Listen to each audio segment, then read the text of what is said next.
Welcome. Find yourself a comfortable position, perhaps adjusting your pillow, letting your shoulders settle into softness. Take a slow breath. You are safe here, in this moment, surrounded by the ordinary comforts of modern life that we so often take for granted. Tonight, we journey backward through time to an age when the Mediterranean Sea was the highway of empire, when Rome's power stretched across 3 continents, and when the mechanisms of that power were driven by human bodies chained, broken, and forgotten by history. This is not a journey of heroes and emperors alone, though they will appear in our story. This is a journey into the lives of those who had no choice, no voice, and yet whose labor built the world we still study today. We will begin in the lowest depths of Roman society, in a place where sunlight never reaches, and where the rhythm of life is dictated by the stroke of an oar and the crack of a whip. From there, we will rise through a story of rebellion, a moment when the enslaved nearly shattered the greatest empire the world had ever known. We will then turn to the silent voices preserved in volcanic ash, messages scratched into walls by hands that had no other way to speak. And finally, we will step into the sandals of those who commanded it all, who lived in luxury built upon the suffering we will have explored. But for now, let us descend into darkness. Let us imagine what it meant to be utterly powerless in a world that viewed you not as a person, but as a tool, no different from the oar you pulled or the ship you propelled. Let us imagine what it meant to be a Roman galley slave. Close your eyes for a moment and try to remember the last time you were truly uncomfortable. Perhaps you stood too long in a queue, or slept poorly on an unfamiliar mattress, or worked through a meal. Hold that discomfort in your mind. Now multiply it beyond recognition, stretch it across months and years, and remove any possibility of relief. This is where we begin. You wake, though waking is perhaps the wrong word. You have not been asleep so much as you have drifted in and out of a kind of half-consciousness, your body too exhausted to fully wake, your position too uncomfortable to truly rest. There is no morning light to greet you, no gradual brightening of the sky. You exist in perpetual twilight, in the hold of a Roman galley where the only illumination comes from the hatch above, a square of sky that might as well be on another world. The first sensation is the smell. It is thick, almost tangible, a combination of unwashed bodies pressed together in summer heat, of bilge water sloshing beneath the rowing deck, of human waste that has nowhere to go, of vomit from those whose stomachs have rebelled against the ship's motion, of the salt and decay of the sea itself. This smell is not something you notice and then forget. It is constant, inescapable, a presence that fills your lungs with every breath. After weeks, you will no longer smell it. Your body will simply accept it as the nature of air itself. You are chained to your bench. The iron around your ankle is old, worn smooth by the skin of previous occupants. You have perhaps 30 inches of movement, enough to reach forward to grasp the oar, enough to lean back as you pull, enough to shift your weight when the iron begins to chafe through to the bone. Not enough to stand, not enough to turn fully, not enough to escape the man chained beside you, whose sweat mingles with yours, whose shoulder presses against yours with every stroke. The bench is worn wood, curved slightly to fit the shape of human bodies that have sat here in shifts for years. There is a groove where countless hands have gripped, a dark stain where wood has absorbed decades of human presence.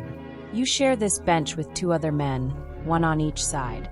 At night, the 3 of you sleep here, chained in place, learning to rest sitting upright, or curled awkwardly against the hull, or leaning forward onto the oar itself. There are no blankets. There is no pillow. There is only wood and iron and the bodies of men who, like you, have been deemed expendable. The drum begins. It is not a gentle sound, not the sort of rhythm you might tap your foot to. It is sharp, insistent, a heartbeat that is not your own. One beat. The overseer's voice cuts through the dimness. Ready. You lean forward, your hands finding their familiar position on the salt-crusted wood of the oar. Your palms are beyond calloused now. They have split and healed and split again so many times that they are more scar tissue than skin. In the cracks, salt water has worked its way in, a constant burning sting that you have learned to ignore because you have no choice but to ignore it. Another beat. Pull. 270 men pull as one. The oar is heavy, far heavier than it seems it should be, resisting the water with every stroke. Your back muscles engage, your legs brace against the footrest, your arms draw thee or toward your chest. The entire ship moves, inches at first, then feet, cutting through the Mediterranean with the accumulated force of human misery. And then the beat again, and again, and again. This is your life now, measured in drum beats. 12 hours of rowing, perhaps 14 if the winds are unfavorable, or if the captain is in a hurry. The rhythm never varies, never slows, never stops. Pull, recover, pull, recover, pull, recover. Your world narrows to this single action, this repetition that grinds away at your body and mind with the same inexorable patience that water wears away stone. The first hour is manageable, almost. Your muscles are awake, your mind still has the capacity for thought. You might remember your life before this. Perhaps you were a soldier, captured in some border skirmish. Perhaps you were a criminal, sentenced to the galleys for theft or rebellion. Perhaps you simply fell into debt, and your creditor decided your body was worth more than your coin. The reasons hardly matter now. You are here, and here has a way of erasing everything that came before. By the second hour, the monotony has settled in. The drum continues its relentless beat. Pull, recover, pull, recover. Your shoulders begin to burn. Not a sharp pain, but a deep ache that radiates down your arms and into your chest. You try to shift your grip slightly, to distribute the effort differently, but the overseer is watching. He walks the narrow space between the rowing benches, a whip coiled in his hand, his eyes scanning for any break in rhythm, any sign of flagging effort. He is not a cruel man, necessarily. He is simply doing his job, ensuring that the ship maintains its speed, that the captain's orders are fulfilled. But his job requires that you suffer, and so you do. When he sees a man faltering, the whip moves almost casually, a sharp crack against bare shoulders. The man jerks forward, his rhythm restored by pain. You have felt that whip. You will feel it again. It is simply another fact of this existence, like the smell, like the drum, like the oar in your bleeding hands. The water beneath you is alive, not with fish or dolphins or any of the romantic notions of the sea, but with the accumulated filth of 270 men who cannot leave their benches. There are buckets passed along the rows when the overseer permits, but they are never enough, never fast enough. Men relieve themselves where they sit. The ill vomit onto their own feet. The waste collects in the bilge, sloshing with the motion of the ship, occasionally splashing up through the gaps in the deck boards to spray across legs and feet. You have learned not to think about what touches your skin. By the fourth hour, your body is screaming at you to stop. Every muscle in your back feels like it is tearing itself apart. Your hands have gone beyond pain into a kind of numb burning. You can feel the blisters that formed on your first day have broken open again. Feel the warm slide of blood making your grip slippery on the oar. But the drum continues, and you continue because there is no alternative. The man chained beside you is pulling, and if you stop, you upset the rhythm. And if you upset the rhythm, the whip comes down, and so you pull. You begin to understand something about human endurance. You thought you knew your limits. You have been wrong. The body can be pushed far beyond what the mind believes possible. It will protest, it will hurt, it will beg for mercy, but it will continue as long as the heart beats and the lungs draw breath. You are discovering the terrible depths of what human beings can survive, not because they are strong, but because they have no choice. At some point, perhaps the 6th hour, perhaps the 8th, time has lost meaning. Your mind begins to drift. You are still pulling. Your body has memorized the motion so completely that it continues without conscious thought. But your awareness floats away. You think of nothing. You think of everything. Memories surface and dissolve. You imagine the overseer's whip finding his throat instead of your back. You imagine the ship sinking, the water pouring in, the blessed relief of drowning. You imagine freedom, though you can no longer quite remember what freedom felt like. Some men pray. You can hear them, muttering to whatever gods they believed in before they were chained here. Jupiter, Neptune, Mithras, Christ. The names change, but the desperation does not. They pray for deliverance, for mercy, for death. The gods do not answer. The drum continues. The oar moves. The ship cuts through water that does not care about the suffering that propels it forward. The man 2 benches ahead of you collapses. He simply stops pulling, his arms going limp, his body slumping forward onto his oar. The drum does not stop. The overseer moves toward him, shouting first, then striking with the whip. The man does not respond. He has either fainted or died. The distinction is academic. The overseer unlocks his chain with practiced efficiency, drags his body to the side, and throws it into the sea. Within minutes, a new man is brought up from wherever they keep the reserves, chained into the still warm spot, and the rhythm continues without missing more than a dozen beats. This is what you are. You are replaceable. You are abundant. The slave markets of Rome and Alexandria and Carthage are full of men who can pull an oar. If you die, another will take your place before your body has finished sinking to the Mediterranean floor. This knowledge does not make you more careful. It makes you hopeless, and hopelessness is its own kind of death, slower than drowning but just as certain. When the drum finally stops, 12 hours later, 14 hours later, you do not feel relief. You feel the absence of rhythm, and it is almost worse. Your body wants to continue pulling, because that is all it knows how to do.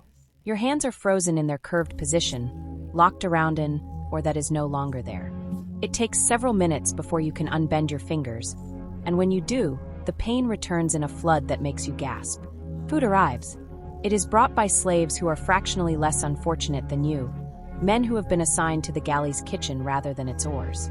The meal is a kind of porridge, grain boiled in water with perhaps a bit of olive oil, distributed in wooden bowls that are passed down the benches.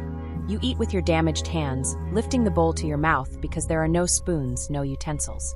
The food is bland, barely seasoned, but it is calories, and calories are what keep your body capable of tomorrow's rowing. There is water, warm and stale, carried in large clay vessels. You are allowed to drink your fill, because dehydration will kill you faster than hunger, and a dead rower is useless. You drink until your stomach aches, knowing that you will not be given more until tomorrow's rowing is done.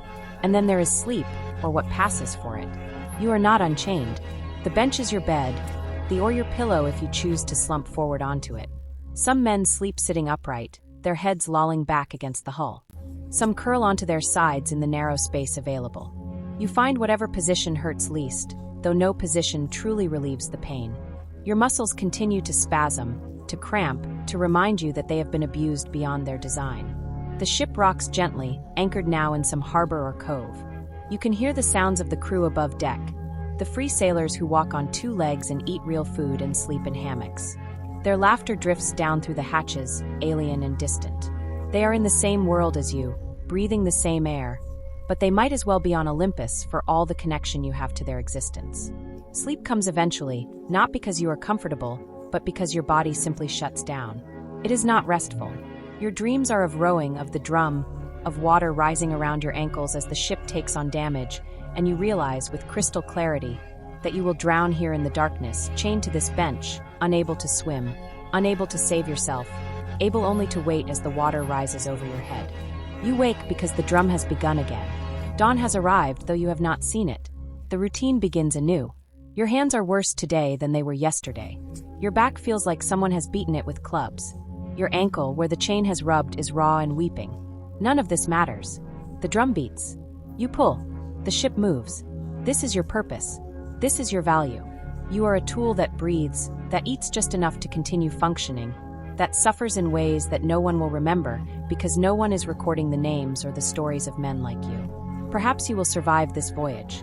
Perhaps you will row for months or even years until disease or exhaustion or simple bad luck takes you. Perhaps you will be freed, though freedom for a galley slave is rare. Perhaps you will escape, though escape from a ship in the middle of the sea is nearly impossible. And escape in port means running with an iron chain still attached to your ankle, marked forever as property. Or perhaps you will experience the worst fate of all. Perhaps this galley will go into battle. You have heard the stories from men who survived such engagements. The ship approaches the enemy. The drum increases its tempo, faster, faster, pulling you beyond the endurance you thought was your limit. The ram at the front of the ship, a bronze beak designed to tear through wooden hulls, strikes the enemy vessel. The impact throws you forward against your oar, bruising ribs, knocking the breath from your lungs. And then the enemy ship begins to sink, and you remember that your ship is now locked together with the dying vessel, held in place by the ram that has pierced its side. Water pours in. Men above you are fighting, dying, bleeding onto the deck, but you cannot see them, cannot help them, cannot even protect yourself. You are chained below, listening to the water rising, feeling it around your ankles, then your knees, then your waist. The ship might pull free. The ram might withdraw, and your vessel might survive. Or it might not. In battle, galley slaves drown in their chains more often than they die of wounds. You are not a warrior. You are ballast that pulls oars, and when the ship goes down, you go down with it, your last moments spent in darkness and terror, pulling uselessly at a chain that will not break, screaming into water that fills your lungs. This is what it meant to be a Roman galley slave. Not adventure, not even the dignity of acknowledged suffering. Just endless, grinding, anonymous labor that extracted every possible day of work from your body before discarding it into the sea. You were not a person. You were a thing that Rome used, that Rome broke, that Rome forgot. And yet, thousands of men lived this life. They woke in darkness, pulled until their bodies failed, slept in chains, and did it all again the next day. They endured because there was no alternative, because the human body and spirit are capable of bearing burdens that should not be bearable, because existence itself becomes a kind of habit that continues even when all joy and hope have been stripped away. Breathe now in your comfortable space. Feel the softness beneath you. Move your hands freely, unconstrained by iron or wood. You are not there. You are here, safe, able to rest without pain, able to wake without dread. The galley slaves are gone, their names lost, their bones scattered across the Mediterranean floor. But their suffering was real, and it was the foundation upon which empires were built. Let us move forward now from the anonymous many to the famous few. Let us turn our attention to a man who was once a slave himself, who pulled oars or fought in the arena or labored in the fields. A man who decided that he would not accept the world as Rome had made it. A man named Spartacus, who very nearly brought the greatest empire on earth to its knees. The transition from complete powerlessness to open rebellion is not a simple thing. It requires more than anger, more than desperation. It requires a moment, a spark, a convergence of circumstances that transforms suffering from an individual burden into a collective rage. In the year 73 BCE, in the town of Capua, not far from the shadow of Mount Vesuvius, such a moment arrived. Imagine the ludus, the gladiatorial school, as it existed in that year. It was not the romanticized arena of later fiction, not a place of glory and honor. It was a prison where men were trained to die entertainingly. The walls were high, the guards numerous, the discipline absolute. Inside these walls lived perhaps 200 men, gathered from across Rome's vast territories. Gauls from the north, with their fair hair and fierce temperaments. Germans from beyond the Rhine, tall and powerfully built. Thracians from the eastern edges of the empire, skilled horsemen and warriors. And among these Thracians was a man whose name would echo through history, though almost everything we know about him is filtered through the accounts of his enemies. Spartacus. Even the name is uncertain. It may have been a nickname, a gladiatorial stage name, rather than his birth name. We know almost nothing of his early life with certainty. The historians tell us he was Thracian, that he had once served as a soldier, perhaps even in the Roman auxiliary forces. How he became a slave is lost to time. Perhaps he was captured in one of Rome's endless border wars. Perhaps he deserted and was caught. Perhaps he was enslaved for debt or crime. The mechanisms that fed the Roman slave system were many and efficient. What we know is that by 73 BCE, he was in Capua, in the ludus of Lentulus Batiatus, training as a gladiator. This was not the worst fate that could befall a slave. Gladiators at least received better food than galley slaves or mine workers, their bodies too valuable to waste through malnutrition. They were trained by skilled instructors, their lives invested with a kind of terrible worth. But they were still slaves, still property, still men who would be sent into the arena to kill or die for the entertainment of Romans who ate grapes and cheered. The training was brutal. Hours each day with wooden practice swords, learning the specific fighting styles that would make them marketable. The Murmillo with his heavy shield and helmet shaped like a fish. The Thraex with his curved sword and small shield. The Retiarius with his net and trident, unarmored and vulnerable. Each style had its purpose, its dramatic potential. The trainers were not teaching these men to survive. They were teaching them to die well, to make the moment of their death worth the price of admission. But something happened in that ludus, something that the historical sources disagree about in the details, but agree about in the outcome. A plot was discovered, or perhaps it was always there, whispered in corners, growing like mold in darkness. Spartacus was not alone in his desire for freedom. Around him gathered men who had decided that death in attempted escape was preferable to death in the arena. The number varies depending on which ancient historian you consult, perhaps 70 men, perhaps 200, perhaps more. The exact count matters less than the decision itself. One night, using weapons stolen from the kitchen, knives, cleavers, spits, anything with an edge, they made their move. The guards were overpowered. The gates were opened. And suddenly, impossibly, gladiators were running through the streets of Capua, armed men who had been trained to kill, who had nothing to lose, who had chosen freedom or death. They did not run far that first night. Just to the slopes of Mount Vesuvius, the volcano that would, a century and a half later, bury Pompeii in ash. Here they made camp, and here they waited to see if Rome would come for them. Rome came. Of course Rome came. A force of militia, not even regular soldiers, just local men with spears and the confidence that comes from never having been seriously challenged. They surrounded the base of the volcano, settling in to wait. The escaped slaves were trapped on the mountain with no food, no water, no future. It was only a matter of time. But Spartacus understood something that the Romans did not. He understood terrain and improvisation, and the kind of desperate creativity that comes from having no alternative. The gladiators cut vines from the mountainside, twisted them into ropes, and descended down the cliff face on the opposite side from the Roman force. They came down behind the militia, attacked from the direction they were not watching, and scattered them completely. The escaped slaves seized weapons, armor, supplies. And suddenly they were not just escaped gladiators anymore. They were an armed force. Word spread. In the slave quarters of farms, in the chain gangs working the roads, in the households of nobles, the story traveled. Spartacus had escaped. Spartacus had defeated Romans. Spartacus was free. And slaves began to run. Not dozens, not hundreds, thousands. They came with whatever they could carry, with whatever skills they possessed. Herdsmen who knew the land, smiths who could work metal, farmers who understood seasons and supply, women and children who had been enslaved alongside the men. The trickle became a flood. The rebellion grew with a speed that terrified Rome. Within months, Spartacus commanded not 200 men but 20,000. Within a year, perhaps 70,000 or more. The numbers are uncertain. Ancient historians were not taking careful census, and they had every reason to either minimize or exaggerate the threat depending on their political purposes. But even the conservative estimates paint a picture of a massive uprising, of the largest slave rebellion Rome had ever faced. And they were winning. This is what truly shook the foundations of Roman confidence. Spartacus was not just running. He was fighting, and he was defeating Roman forces sent to destroy him. In 73 BCE, he defeated the praetor Gaius Claudius Glaber. In 72 BCE, he defeated both consuls, the highest military commanders in the Republic. These were not minor skirmishes. These were full-scale battles where trained Roman legions were routed by an army of escaped slaves. How did he do it? The ancient sources, written by Romans who were deeply uncomfortable with the idea of a slave military genius, struggle to explain it. They attribute his success to luck, to Roman incompetence, to anything but the possibility that Spartacus was simply a brilliant military commander. But the evidence of his campaigns suggests otherwise. He understood mobility. Roman armies were powerful but slow, burdened by supply trains and protocol. Spartacus's force was lean, fast, living off the land they crossed.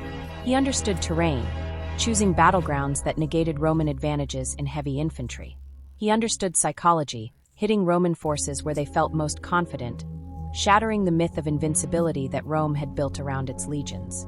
Most importantly, he understood his own people. This was not a unified army of professional soldiers.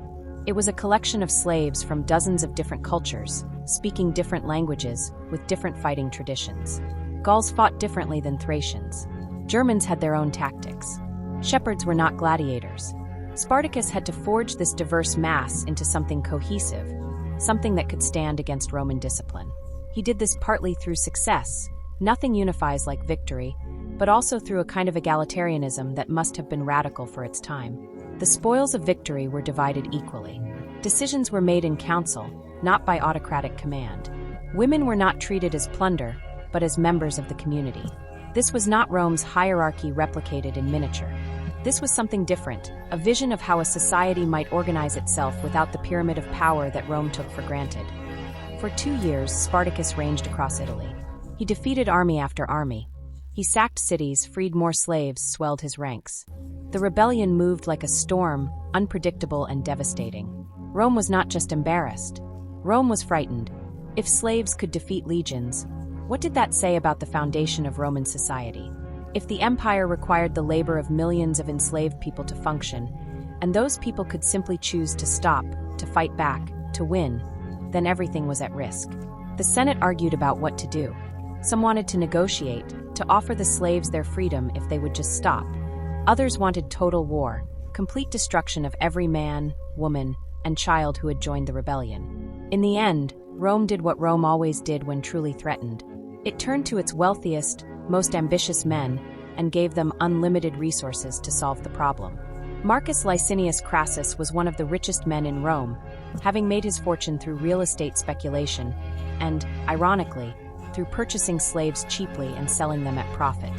He was also ambitious, hungry for military glory to match his wealth, eager to stand alongside Pompey and Caesar in the public imagination.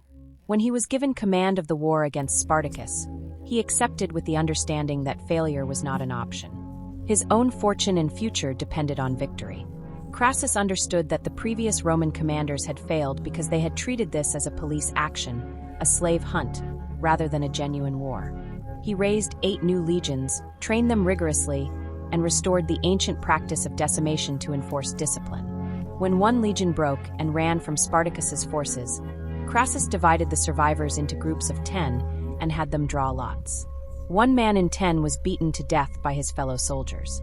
It was brutal, terrifying, and effective. The legions learned to fear Crassus more than they feared the enemy. But Crassus also understood something about Spartacus's situation. The slave army was massive, but it was not sustainable. It could win battles, but it could not hold territory. It could not build cities, could not establish trade, could not create the infrastructure of a lasting society. It was a military force without a nation behind it, and that meant it was always one defeat away from destruction. Spartacus seems to have understood this as well. In 72 BCE, he led his army north, toward the Alps, toward the possibility of escape from Italy altogether. If they could cross the mountains, they could disperse into Gaul, into Germany, into the regions beyond Rome's full control. They could cease to be an army and become simply free people, lost in the vastness of the barbarian territories. They reached the Alps.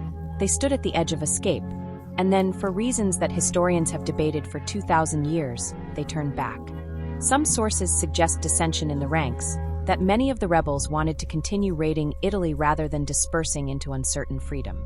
Some suggest that Spartacus was overruled by his commanders, particularly by Crixus, a Gaul who wanted to continue the fight against Rome. Some suggest that Spartacus himself could not bring himself to abandon the slaves still in bondage, that he dreamed of not just escaping, but of actually defeating Rome so completely that slavery itself would end. Whatever the reason, they turned south again, and Crassus followed, with 8 legions and a strategy designed not to defeat Spartacus in open battle, where the slave commander had proven too skilled, but to trap him, to exhaust him, to grind him down through attrition. The campaign of 71 BCE was a slow strangulation. Crassus built a wall across the toe of Italy, from sea to sea, trapping Spartacus's army in the peninsula. It was an enormous engineering project, 40 miles long, a ditch and rampart guarded by legions. Spartacus tried to break through. He filled part of the ditch with earth and debris, tried to storm the wall during a winter night. Some of his forces made it through. Many did not. The army was divided, weakened, running low on supplies. Spartacus attempted to negotiate passage off Italy by sea. He made deals with pirates to provide ships. The pirates took his payment and sailed away without him, a betrayal that left the slave army stranded. He tried to build rafts to cross to Sicily, hoping to ignite a rebellion there among the island's massive slave population. The currents were too strong, the attempt failed. Time was running out. Pompey was returning from Spain with his legions. Lucullus was coming from the east. If Spartacus did not break Crassus soon, he would be caught between 3 armies with nowhere to run. In the spring of 71 BCE, somewhere in the region of Apulia, the final battle took place. The details are sparse and contradictory. The ancient historians were more interested in Roman glory than in tactical accuracy. What we know is that Spartacus chose to fight, that he understood this would be the last battle, that he tried to kill Crassus personally, pushing through the Roman lines toward the general's position. He did not reach him. He was surrounded, cut down, his body lost among the thousands of dead. The slave army broke. Those who could run did so, scattering into the countryside. Crassus's legions pursued them without mercy. 6,000 prisoners were taken. Crassus crucified them all along the Appian Way, the main road from Capua to Rome, one cross every 100 feet for 120 miles. Their bodies were left hanging for months, a message to every slave who saw them. This is what rebellion brings. This is the price of defying Rome. Spartacus's body was never found. Some suggest he died in the battle, trampled into the mud, unrecognizable among the carnage. Some suggest he escaped, that he lived out his days somewhere beyond Rome's reach, that the Romans simply claimed his death to close the chapter. It hardly matters. The rebellion was over. Spartacus, whether dead or vanished, was no longer a threat. But he had come so close, so impossibly close. For 2 years, an army of slaves had dominated Italy, had defeated consuls, had forced Rome to mobilize its full military might. They had proven that slaves were not inherently inferior, not naturally suited to servitude, not content with their chains. They had proven that given weapons and leadership and hope, they could fight as well as any Roman legion. This terrified Rome more than any external enemy could. The Carthaginians had been dangerous, but they were a foreign power, a rival empire. Spartacus was dangerous because he represented the internal contradiction at the heart of Roman society. Rome depended on slavery. Its economy, its agriculture, its household labor, its mining, its construction, all of it rested on the availability of cheap, coerced labor. If that labor force could not be controlled, if it could organize and fight back, then Rome's entire way of life was unsustainable. In the aftermath of the rebellion, Rome did not abolish slavery. It could not. Instead, it doubled down on control. Slave codes were tightened. Punishments became harsher. The ratio of slaves to free citizens was carefully managed, never allowing too many slaves to concentrate in one area. Gladiatorial schools were more closely monitored. The possibility of another Spartacus was guarded against with paranoid vigilance. And yet, the legend persisted. In the whispers of the enslaved, Spartacus lived on, not as a historical figure, but as a promise, a possibility. The story told around fires in slave quarters, passed from generation to generation, was not about his death, but about his defiance. He had stood up. He had fought back. He had, for a brief, shining moment, been free. The Romans tried to control this narrative. They wrote histories that diminished him, that attributed his success to luck or Roman incompetence rather than his own skill. They emphasized his defeat rather than his victories. They focused on the crucifixions, on the restoration of order, on the punishment of rebellion. They wanted the lesson to be about the futility of resistance. But the lesson that actually spread was different. It was about dignity, about the human refusal to accept subjugation, even when subjugation seems inevitable. Every slave who heard the story of Spartacus learned that they were not naturally inferior, that their chains were not the will of the gods, but the will of men, and that men could be fought.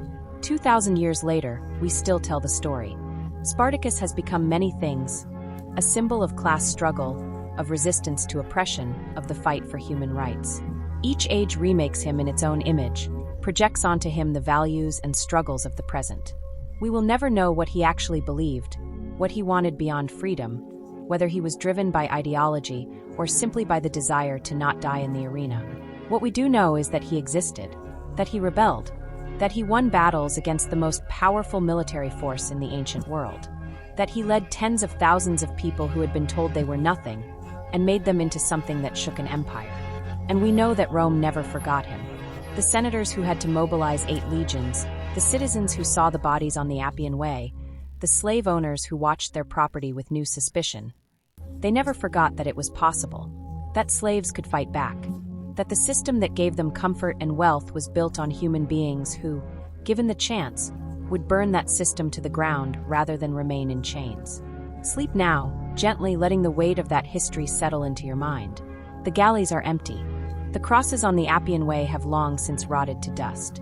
Spartacus is gone, his bones scattered somewhere in Italian soil, his name outlasting empires.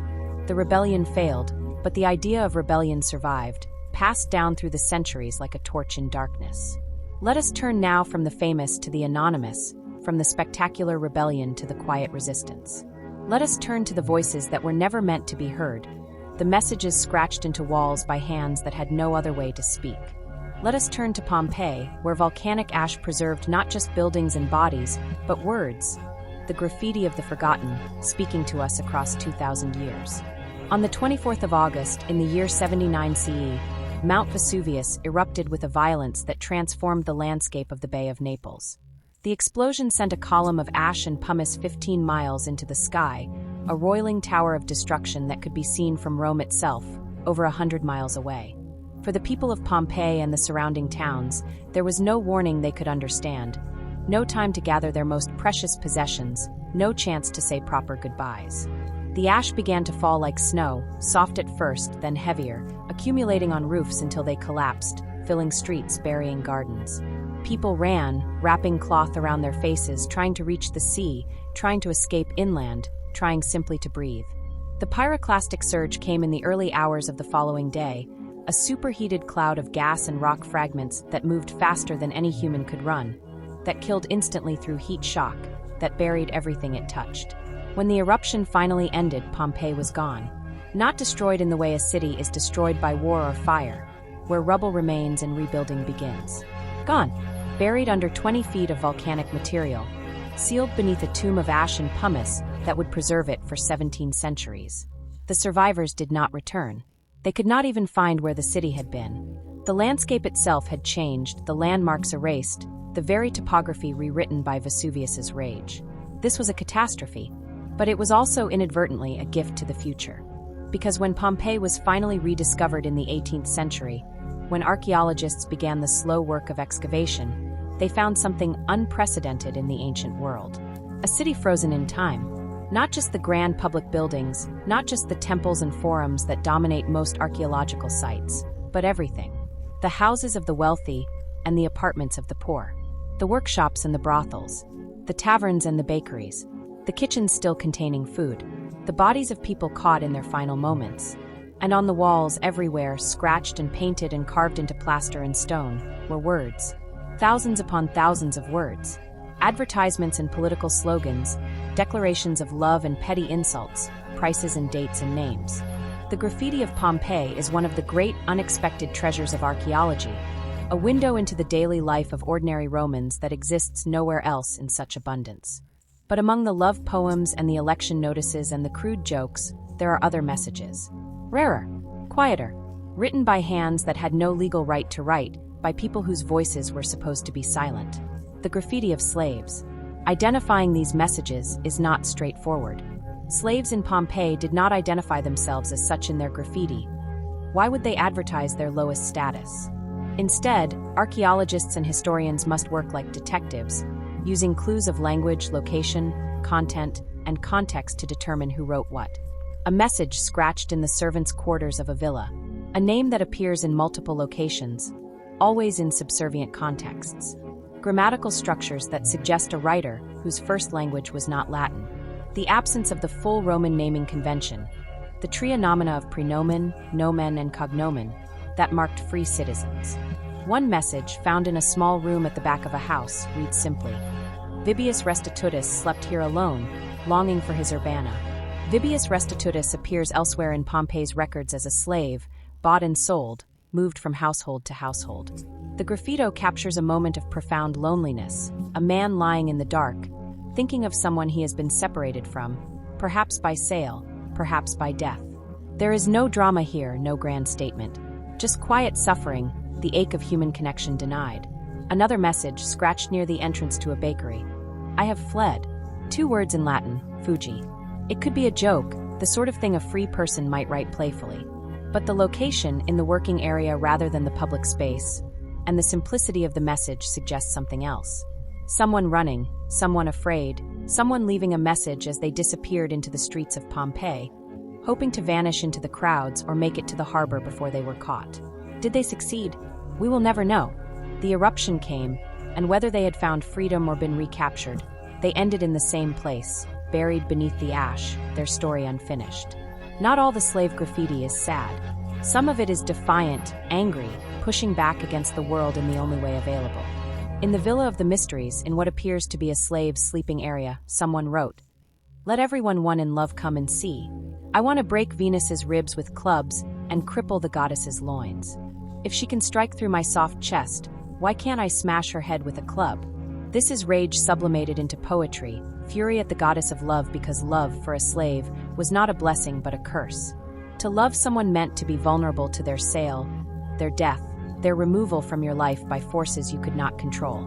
Better to hate Venus, to want to destroy her, than to suffer through another loss. The archaeological work of understanding these messages is painstaking.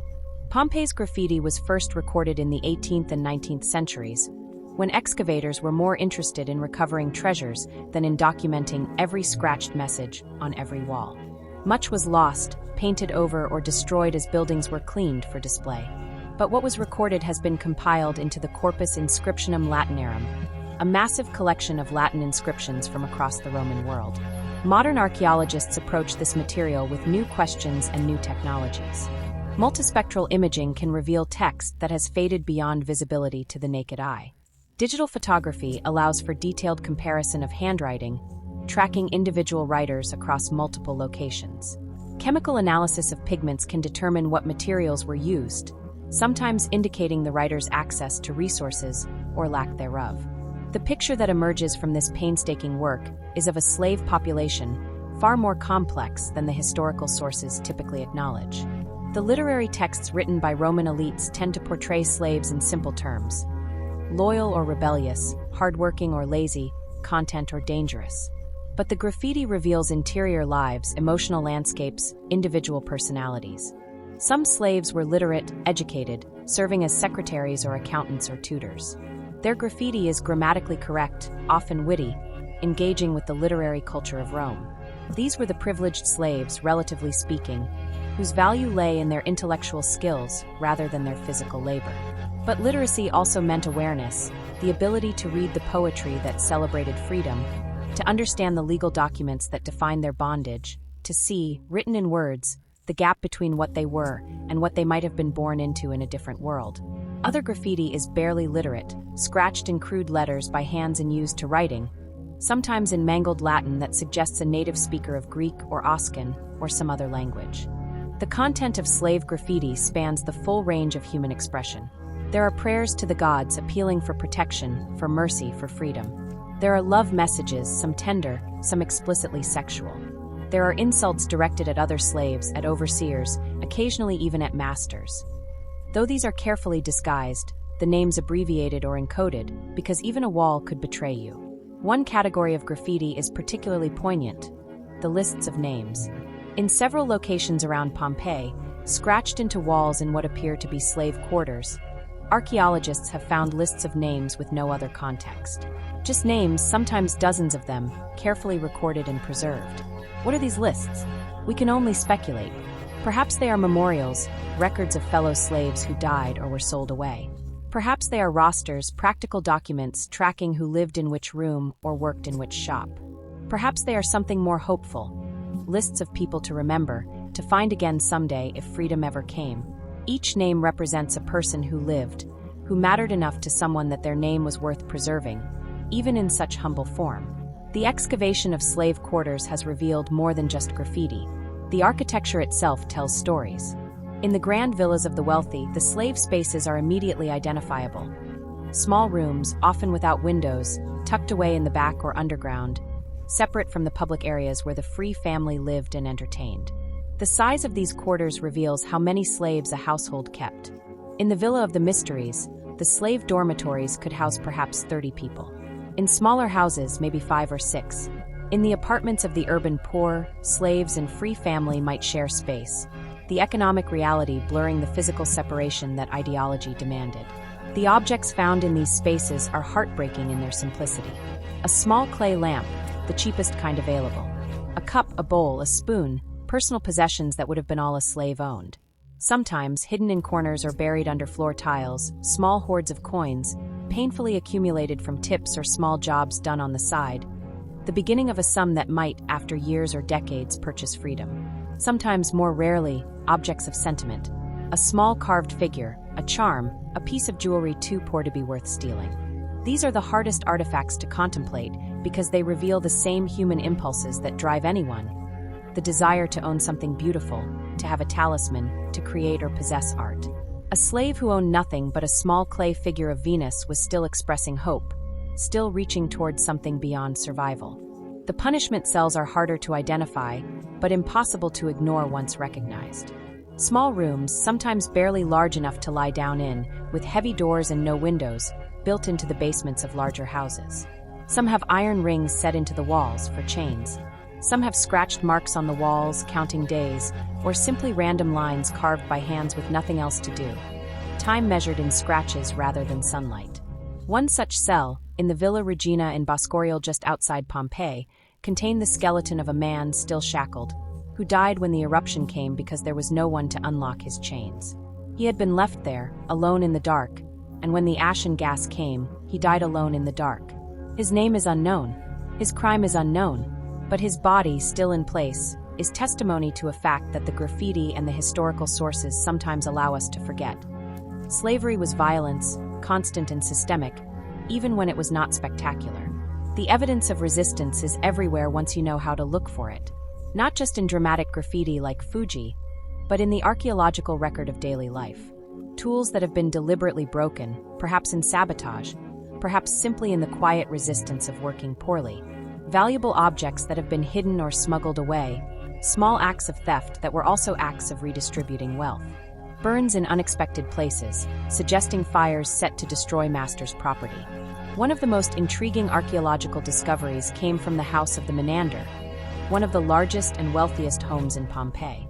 In the slave quarters, excavators found a small shrine, not to the household gods of the master, but to different deities entirely. Eastern gods, Egyptian gods, mystery cult figures that the Roman elite viewed with suspicion. The slaves in this house had their own religious life, their own spiritual community, separate from and potentially subversive to the official religion of their masters. This suggests an uncomfortable truth for Rome. Slaves were not isolated individuals, easily controlled and monitored. They formed communities. They shared information.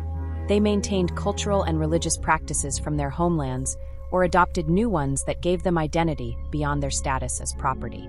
These networks were invisible to the free population most of the time, but they existed, and they were the infrastructure through which resistance could spread. The economic evidence from Pompeii tells its own story about slavery's place in Roman society. Accounting records preserved on wax tablets show the calculations of profit and loss, where slaves appear as line items alongside livestock and tools.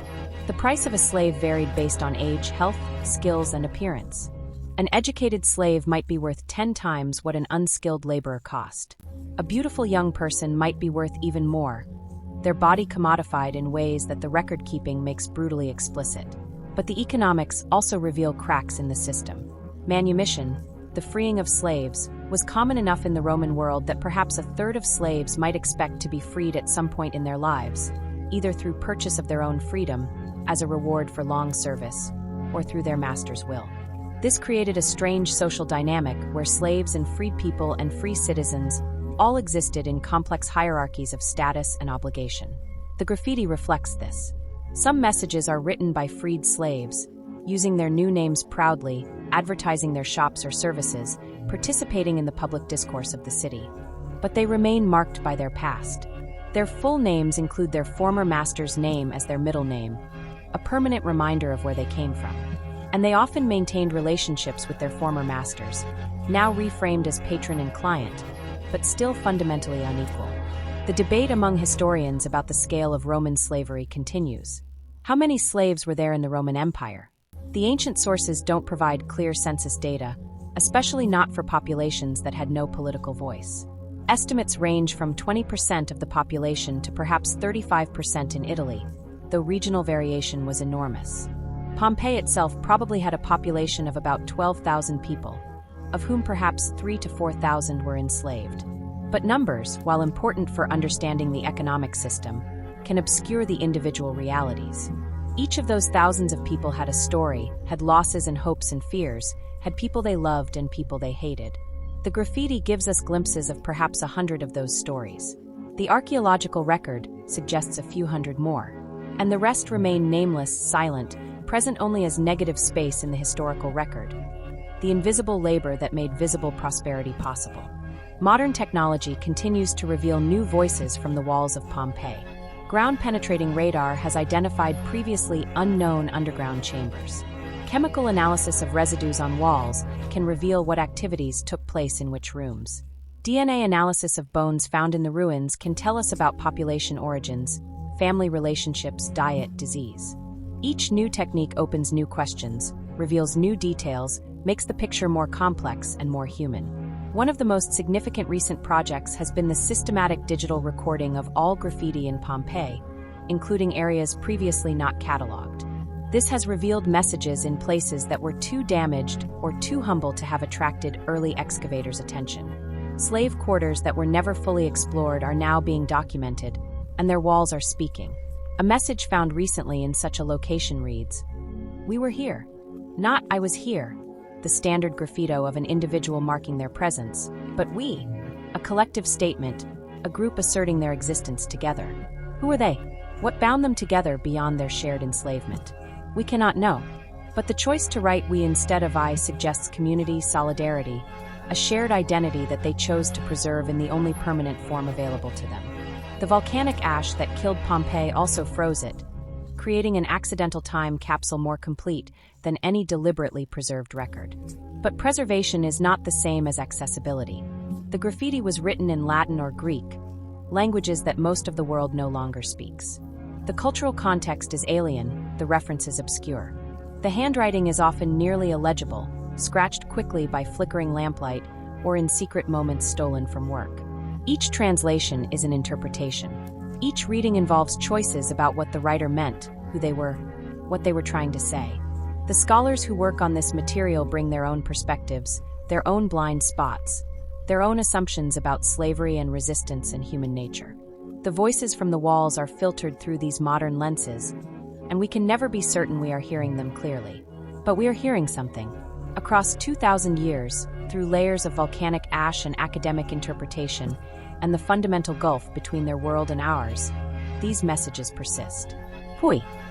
I have fled. We were here. Let everyone one in love come and see. These are not the voices of history as it is usually written, not the speeches of senators or the accounts of generals.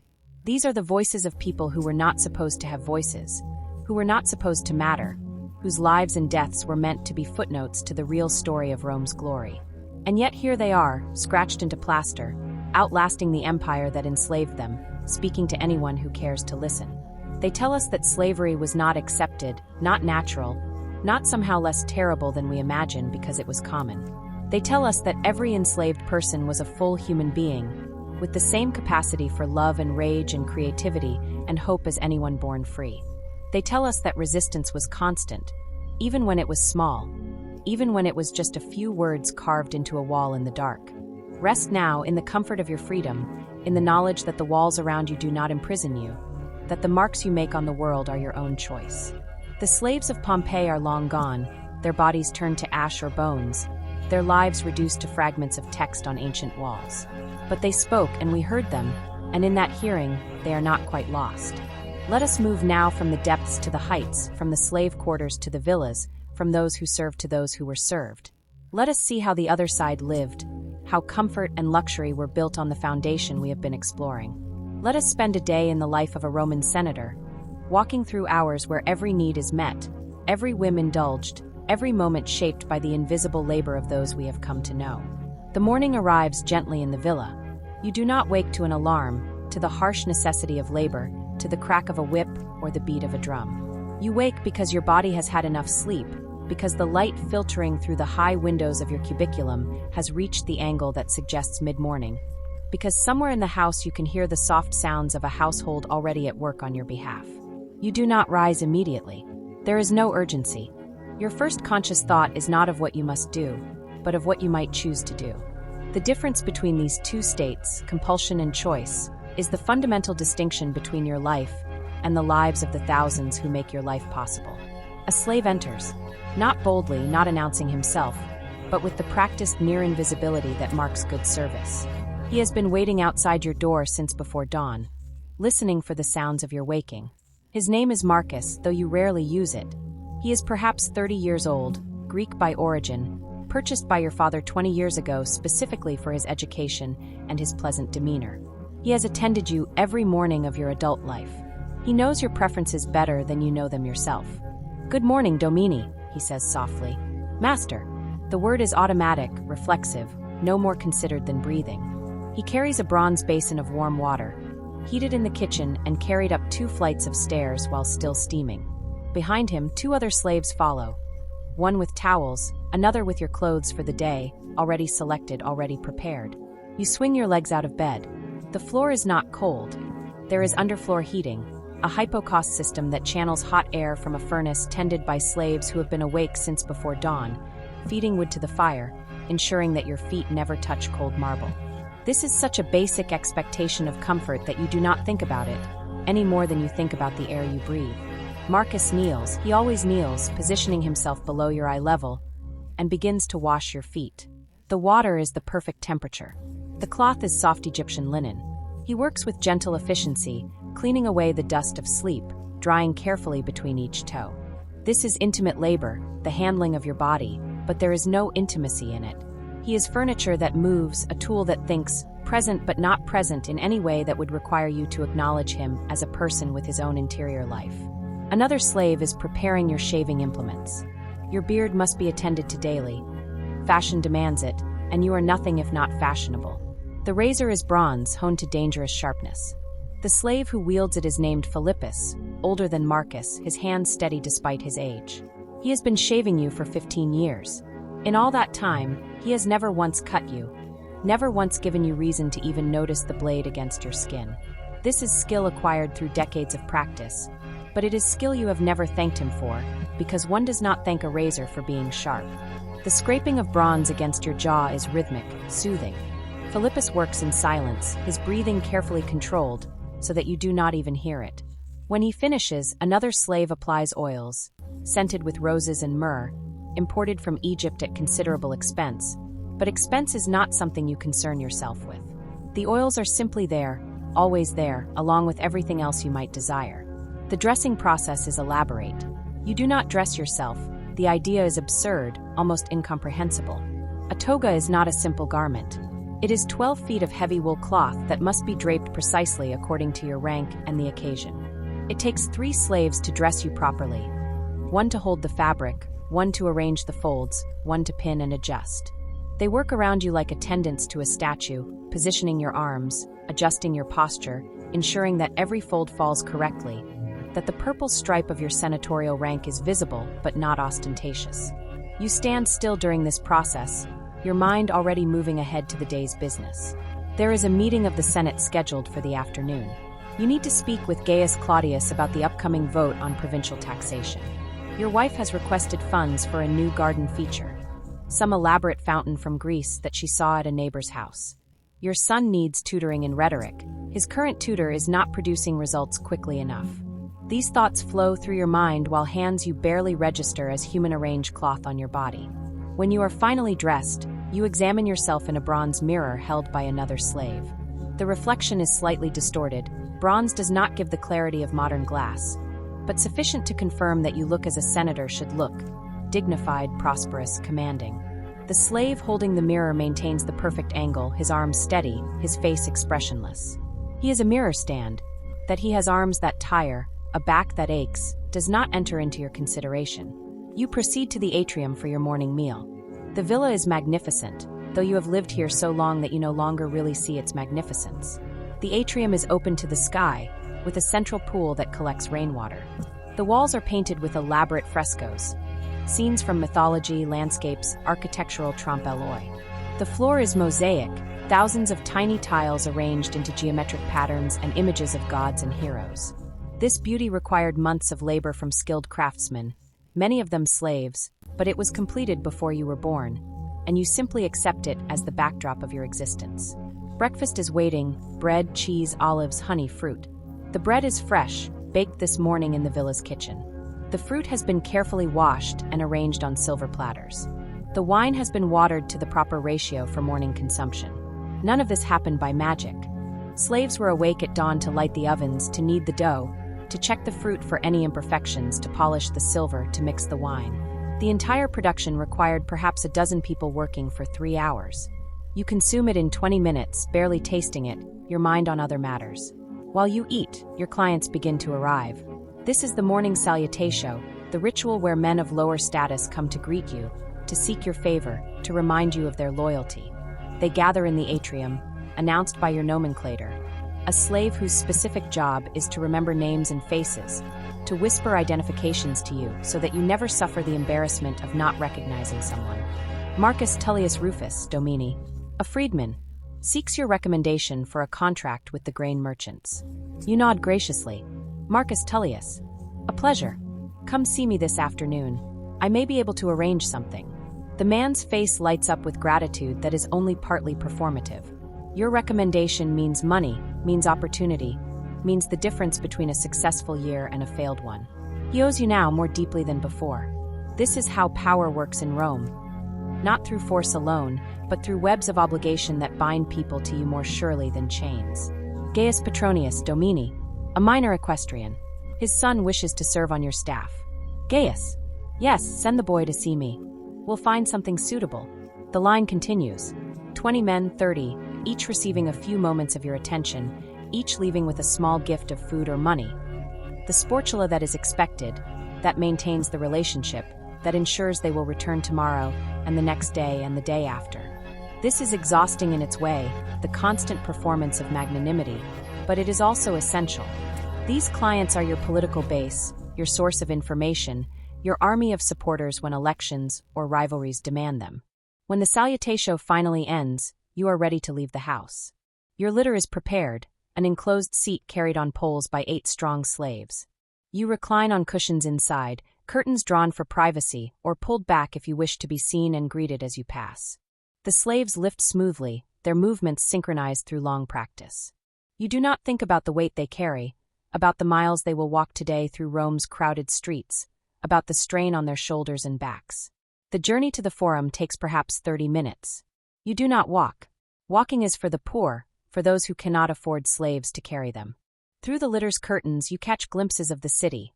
The narrow streets, the apartment blocks rising 4 and 5 stories, the shops with their open fronts, the crowds of people moving about their business. Rome is chaotic, noisy, crowded beyond any modern city's tolerance. But from inside your litter, you are insulated, carried above the masses like a god in a portable shrine. Your bearers know the route, know which streets are less congested, know how to navigate through crowds without ever jostling you. When the way is blocked, they simply wait, patient as cattle, until the obstruction clears. You do not concern yourself with this. You have documents to read, letters that your secretary has prepared for your review. The secretary, another educated slave, this one talented enough to write in your hand so that the letters appear to be your own, has anticipated what you will want to say, has crafted responses that require only your approval or minor correction. The Forum is the heart of Rome, the center of political and commercial life. Here the great temples rise beside the Senate House, the rostra where politicians address the public, the basilicas where legal business is conducted.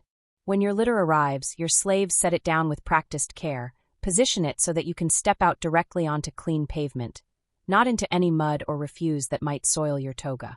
You are greeted immediately by friends and colleagues, men of your own class who have also just arrived in their own litters, who have also spent their mornings receiving clients and reading correspondence.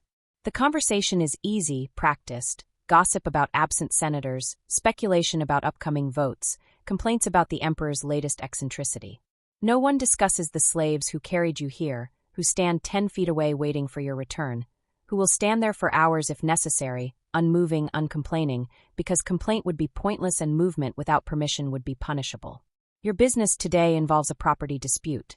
A wealthy merchant, not a senator, but rich enough to matter, has accused another man of encroaching on his land boundaries. Both have come to you as a neutral arbiter, trusting your judgment, or at least trusting that your judgment will be respected once given. You hear both sides in the shade of a basilica colonnade, your secretary taking notes, your legal knowledge, extensive, the product of years of education by the finest tutors, weighing the merits of each argument. You render judgment. The boundary should remain where the older survey placed it. The accuser is satisfied. The defendant accepts the ruling because not accepting it would mean making an enemy of you, and that would be foolish. You have just resolved a dispute that might have dragged through the courts for years, have saved both men considerable expense and uncertainty. They offer thanks, promise favors in return, invite you to their homes for dinner. These obligations, too, are added to your web of influence. Lunch is taken at the home of Lucius Fabius, another senator, a friend since your youth. The meal is elaborate even by senatorial standards. Roasted peacock, oysters brought fresh from the coast, exotic fruits from the eastern provinces, wine from Falernian vineyards, flavored with honey and spices. The conversation ranges across politics, philosophy, literature, the educated discourse of men who have had every advantage, who have been trained from childhood to debate, to display their learning, to demonstrate their fitness for power. The slaves who serve this meal are nearly invisible. They move between the couches where you recline, refilling cups before they are empty, removing dishes before they are quite finished, anticipating needs before they are expressed. One slave stands behind each diner with a fan, moving air in the summer heat. Another stands ready with towels and water for washing hands between courses. These people have names, histories, families perhaps. You do not know any of these details. They are simply part of the infrastructure of civilization, as essential and as unregarded as the floor beneath you. The conversation turns to philosophy. Lucius is a Stoic, believes in virtue and self-control, and the supremacy of reason. You lean more toward Epicureanism, toward the pursuit of pleasure, refined pleasure, intellectual pleasure, the pleasure of friendship and good food and beautiful art. You debate the nature of the good life, whether virtue is its own reward, whether the gods involve themselves in human affairs. The irony does not occur to you. You are discussing freedom and self-control while reclining on a couch, served by people who have neither.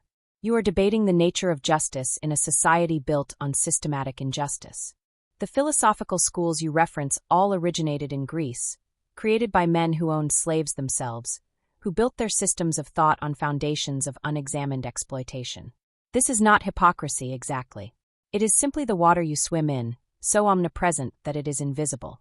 Slavery is natural, obvious, the way things are and have always been. The philosophers say so. The poets celebrate loyal slaves in their verses. The comedies mock stupid slaves for humor. Even the foreign religions coming into Rome, the mystery cults, the Christian sect that is beginning to attract attention, accept slavery as they accept rain and seasons and death, as simply part of the fabric of existence. After lunch, you make your way to the Senate House. This is your true purpose, the reason you rose through the cursus honorum, the ladder of offices that leads to this position. You are a senator, one of 600 men who advise the emperor, though advice is a polite fiction. The emperor does what he wishes, who pass laws, who manage Rome's vast imperial machinery. The session today concerns provincial taxation. A proposal has been made to increase the grain tribute from Egypt. The debate is complex, involving agricultural output, shipping logistics, the political stability of the eastern provinces. You speak briefly, supporting the measure with carefully reasoned arguments. Other senators counter, propose amendments, engage in the elaborate political theater that is Roman governance. Throughout the debate, slaves are present. They stand along the walls, holding documents, ready to fetch records if a senator needs to reference a specific precedent. They are not allowed to speak, of course, not allowed to participate in the governance of the empire that their labor makes possible. But they hear everything. They know the secrets, the alliances, the corruptions. They are the silent witnesses to power, and occasionally, very occasionally, this knowledge becomes leverage in ways that make senators uncomfortable. The vote is taken. The measure passes. You have supported the winning side, which is good for your standing. You exchange meaningful glances with allies, note which senators voted against you. All of this will be remembered, will factor into future alliances and oppositions. Politics is a long game, played over decades, and you are good at it. As the session ends and senators begin to disperse, you arrange dinner plans with several colleagues. Tonight you will dine at the home of Cornelius Scipio, whose chef is renowned throughout Rome. The food will be spectacular, the company refined, the entertainment sophisticated. Perhaps there will be poetry readings or musicians or dancers. Perhaps philosophical discussion will continue late into the night. These are the pleasures of your class, the rewards of your position. Your litter is waiting where you left it.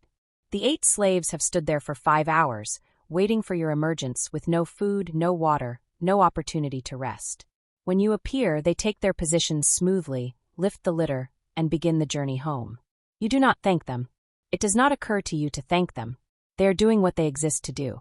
The afternoon at home passes pleasantly. You receive a few more clients, men who could not attend the morning salutation. You review accounts with your steward, a freedman who manages your considerable estates. You read a new book of poetry that has been making the rounds of literary Rome. You rest, because the day has been long and dinner will go late into the night. The bathhouse is next. You do not bathe at home, though your villa has bathing facilities. You go to the public baths, the grand thermae, because that is where society gathers, where business and pleasure mix, where you see and are seen. Your slaves accompany you, of course, some to guard your clothes and valuables, others to attend you in the bathing process itself. The thermae are magnificent, vast marble halls with soaring ceilings, intricate mosaics covering every surface, statuary placed at every turn. The water is heated by the same hypocaust system as your villa, but on a grander scale. Massive furnaces tended by dozens of slaves, working in heat that would be unbearable except that they have no choice but to bear it. You move through the sequence: the tepidarium, the warm room, then the caldarium, the hot room where steam rises and sweat pours and conversation echoes off stone walls. Other senators are here, businessmen, wealthy freedmen. Nakedness erases some markers of status. A naked senator looks much like a naked merchant, but not all. Your bearing, your confidence, your easy assumption of space, these mark you as clearly as any toga.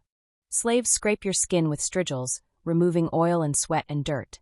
They massage your muscles, working out the mild tensions of a day that has, by any objective measure, been absurdly easy.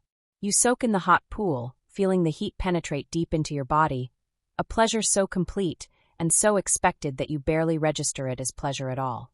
The conversation in the baths is less formal than in the forum. Men talk about their mistresses, their debts, their disappointments. Someone complains about a slave who has been stealing. Small amounts, nothing significant, but the principle of the thing. Someone else mentions that he has purchased a new girl, very young, very beautiful, trained in music. The conversation is casual, these human beings discussed as commodities, as sources of frustration or satisfaction, never as people with their own subjectivity. After the hot bath, you plunge into the frigidarium, the cold pool. The shock is bracing, invigorating. You emerge refreshed, ready for the evening ahead. Your slaves wrap you in towels, help you dress in a fresh toga, arrange your appearance once again to perfection. The dinner at Cornelius Scipio's house is everything you expected. The triclinium, the dining room, is elegantly appointed. 9 guests recline on 3 couches arranged around a low table. The courses arrive in succession, each more elaborate than the last. There is garum, the fermented fish sauce that Romans find essential to every dish. There are dormice fed on nuts and then roasted. There is wine, not just any wine, but wine from specific estates, specific years, wines whose qualities you are expected to recognize and comment upon. The slaves who serve this meal are chosen for their appearance. Young, attractive, gracefully moving. They are part of the aesthetic experience, living decorations whose beauty enhances the evening. Some are beautifully dressed. Others wear very little, their bodies displayed as artworks. This is not considered unusual or problematic. It simply is. The entertainment arrives between courses. Musicians play on lyres and flutes. A poet recites his latest work, a lengthy piece about the emperor's victories in Germania. The verses are technically proficient but politically safe, praising without challenging, celebrating without thinking. You applaud politely, make an appreciative comment, and the poet beams with gratitude at your recognition. Later in the evening, dancers perform. They are slave girls trained since childhood, their movements precisely choreographed, their bodies disciplined into art. You watch with the same aesthetic appreciation you would bring to sculpture or painting, seeing form and motion, beauty extracted from human flesh through years of training that these girls had no choice about. The conversation deepens as the wine flows. You and your fellow diners discuss the empire's future, the barbarian threats at the borders, the succession question, the economy's health. These are men who genuinely believe they are the shepherds of civilization, who see themselves as bearing the burden of governance, who consider their luxurious lives as the just reward for their service to Rome. And in a sense, they are not wrong. You do work. The administration of an empire requires genuine skill, genuine intelligence. The laws you debate matter. The decisions you make affect millions of lives across 3 continents. But the disconnect remains vast and unbridgeable. You make these decisions while reclining on silk cushions, your every physical need met by people who have no say in their own governance, let alone the empire's. You do not think about the slaves who will clean this dining room after you leave, who will scrub the floors and wash the dishes and carry away the waste. You do not think about the kitchen slaves who have been working since mid-afternoon to prepare this feast, who will work past midnight to restore order. You do not think about your own litter-bearers, waiting in the street, hungry and tired, ready to carry you home through the dark streets of Rome. The evening ends near midnight. You take your leave with elaborate courtesies, praising your host, promising to reciprocate soon. The litter is there, the slaves are there, and you climb inside for the journey home. Through the curtains you can see Rome at night. Torches burning, taverns still full of drinkers, the shapes of people sleeping in doorways, the guard patrols maintaining order. It is a different Rome than the one you navigate by day, grittier, more dangerous, more real in some ways. But you pass through it untouched, carried above it, separate from it. At home, your wife is already asleep. Your children are asleep. The house is quiet except for the slaves who are still working. Some preparing your bedroom, others cleaning the public rooms, others simply available in case you have any late-night need. You dismiss most of them with a gesture. Only Marcos remains to help you undress, to take away your toga, to bring you a cup of watered wine if you desire it. You do not desire it. You are tired, pleasantly full, satisfied with your day. You have done good work, resolved disputes, cast wise votes, maintained your network of alliances, enjoyed the pleasures that your position affords. You have been a good citizen, a good senator, a good Roman. The fact that all of this has been built on the backs of people who have no freedom, no choice, no possibility of living as you live, does not trouble you. It cannot trouble you, because to truly see it would require you to question everything, and you are not prepared to question everything. You lie down in your bed, the sheets fresh, the pillow soft, the room exactly the right temperature. Sleep comes easily, as it always does. You do not dream of galley slaves pulling oars until their hands bleed. You do not dream of Spartacus and his army of the desperate. You do not dream of messages scratched into walls by hands that had no other way to speak.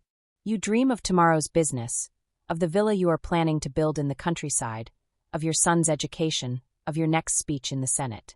And while you sleep, all around you, the work continues. Slaves tend the furnace. Slaves guard the door. Slaves prepare tomorrow's breakfast. The machinery of your comfort never stops, never sleeps, never rests. It is simply there, as it has always been, as you assume it always will be. This is what privilege looked like in the ancient world.